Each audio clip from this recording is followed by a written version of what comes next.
You know, many of us, whenever we go to keto and carnivore, we kind of replicate things that we've made in the past. Well, I kind of had a hankering for some fried pork chops with some white gravy. So using Indigo Neely's batter recipe, that's what I made today. I just had a hankering for it, so stick around if you want to see how I did it. Just kind of fun little adventure. I've lost 180 pounds with a combination of carnivore, keto, and counting calories. I reached my goal in November of 2022. Right now I'm doing an experiment with being carnivore-ish and counting calories. If you want to see the results, stick around and subscribe, and we can see how it goes. Don't forget to click the like button. So right now I've got the bunch of tallow in my skillet heating up, and let's go over to the other side and I'll show you what we're making. Most people, I shouldn't say most, a lot of people, when they first come to carnivore or keto, they are trying really hard to find something that they can do to replicate some of their favorite foods, okay? And so a lot of things, I've seen a lot of people make chicken fried steak or pork steak or fried pork steak and gravy. You'll see that all over the place, so please know this is not just, it's isn't something I just come up with. I've made it in the past, but what I'm doing is you need to go to Indigo Neely's channel. She has a breading that she made. I'm not going to say how much because you need to go to her channel to give her that respect, but it's pork rind, gelatin, egg white powder. So those are the ingredients in her thing, but again, I'm not going to tell you how much because that ain't my place.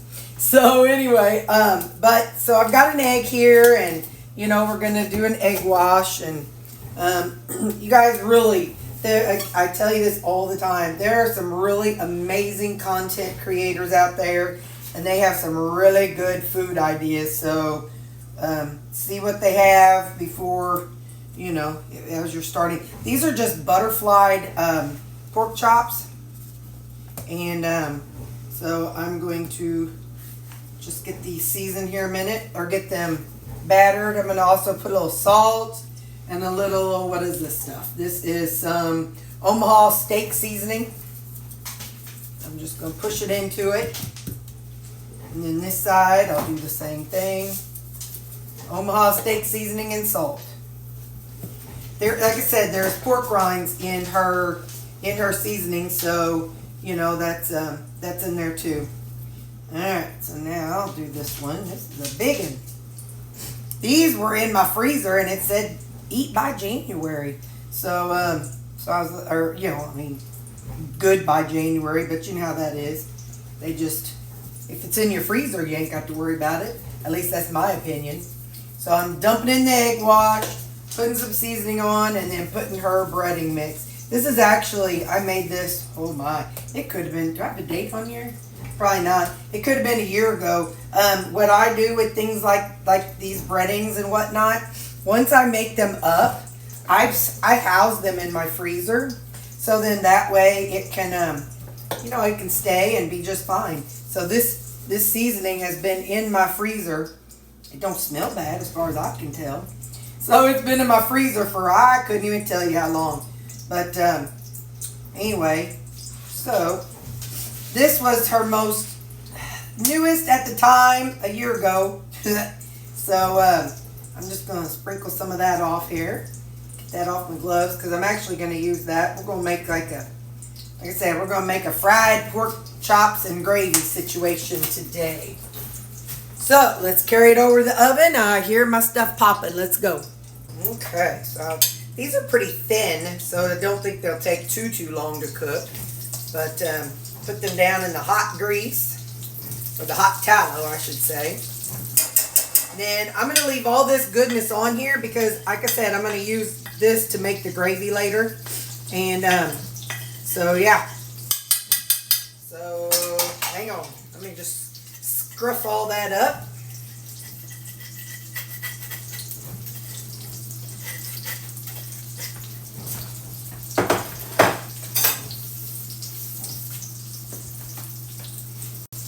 So I set my timer for 5 minutes, and now I'm just going to pop this breading back in the freezer. And like I said, go to Indigo Neely's YouTube channel and see how she makes her breading. Random question while we have 20 seconds. After you use that egg to dip stuff in, what do you do with it? Do you dump it down the drain, or do you like make a fried egg later? I wonder what, like what a normal person does. I just dump it down the drain. I didn't. And after the thought, I was like, oh hey, I wonder if I would have poured it in here later, would that have been like a fried egg? I mean, obviously it'd been a fried egg. All right. Anyway, now we're gonna get this other side fried for about 5 minutes, and I'm honestly gonna cover it for a couple of those minutes just to make sure the inside of it gets done. And so I'll cover it for about 2 minutes. In the meantime, back here I've got some cream, heavy whipping cream, and I've got some ghee because I think that'll make a great combination for a gravy saucy situation. If you have done much experimenting with like breading and stuff, then you will know that a lot of the breadings just fall right off no matter what you do. So Indigo, I don't know what her real name is, but anyway, she did a really good job. You can see there's hardly any fallout in there. So she did a really good job of finding something that actually adheres to the meat.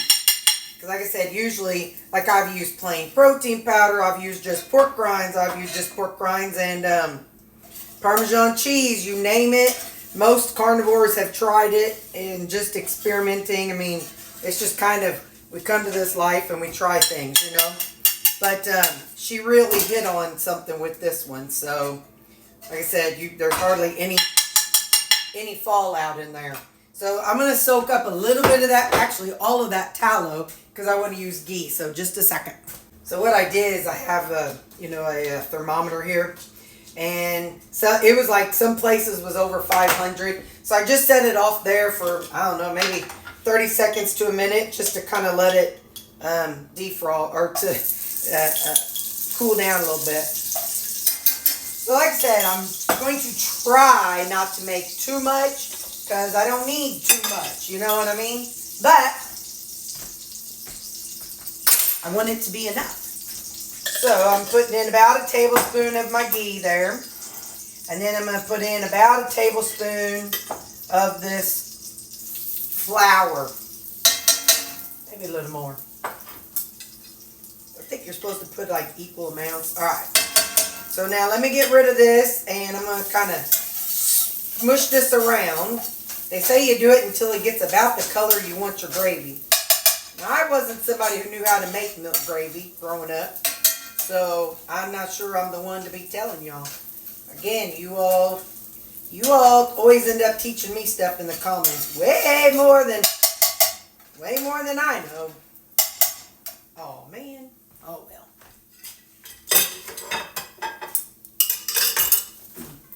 Okay.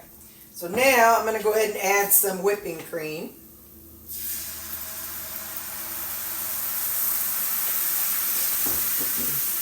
Now this is where things can be, well, it has to be personalized, okay? You know, if you're keto, you can use something like xanthan gum. You can use something like glucomannan. You can use various things to thicken up your gravy. I'm sure Maria Emmerich has a great carnivore stuff to do for yours to thicken it up if you're carnivore. Indigo Neely probably has something. Again, I'm not a creator in the kitchen. I'm an imitator. So, and this is going to be lumpy, I can tell, but I don't care. Gravy's lumpy whenever you have, like, when you cook up bacon or sausage. It's got sausage lumps in it. Oh, man, that'd have been good. Anyway, focus, Terry. So, if you are keto, you can do something like this. So, I do not like the texture of xanthan gum. To me, xanthan gum has kind of a slimy texture.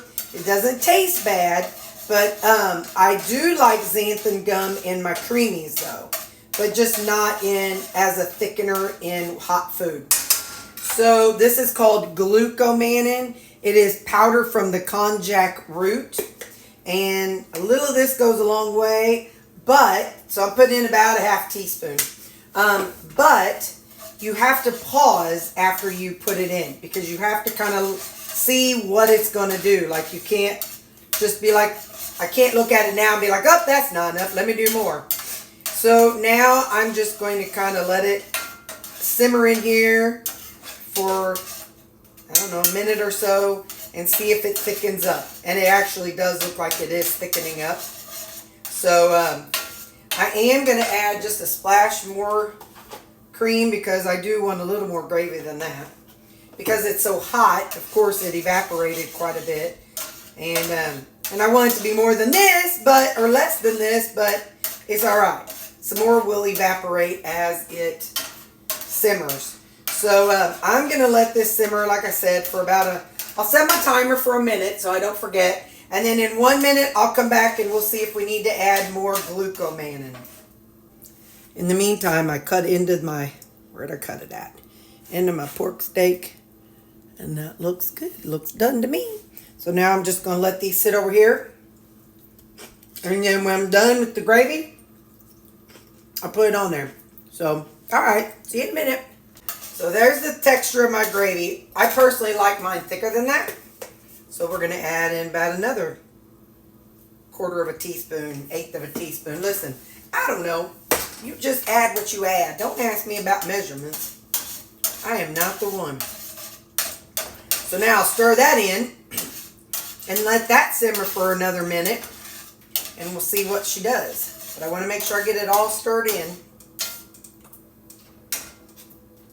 It's funny, some of these lumps are breaking up just a little tiny bit. It's not perfectly smooth. I'm sure some of y'all know how to make it perfectly smooth. But anyway, so now I'm going to let that all kind of go for another minute and I'll be back.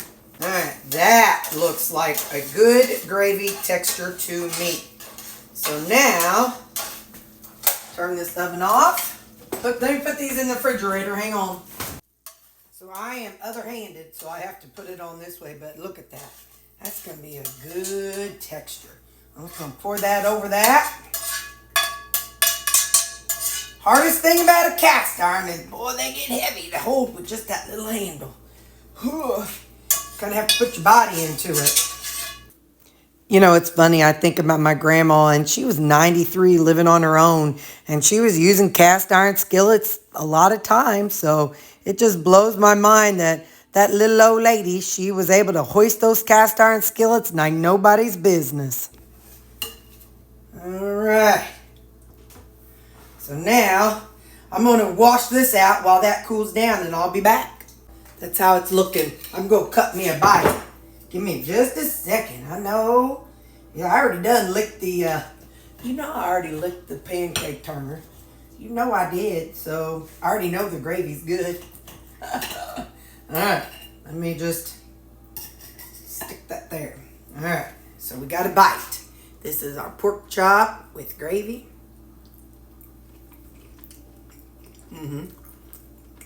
Good seasoning, just everything. So that's what I got to say. Go watch Indigo Neely's breading recipe. You will not regret it, I'm here to tell you. Okay, see you later. Bye.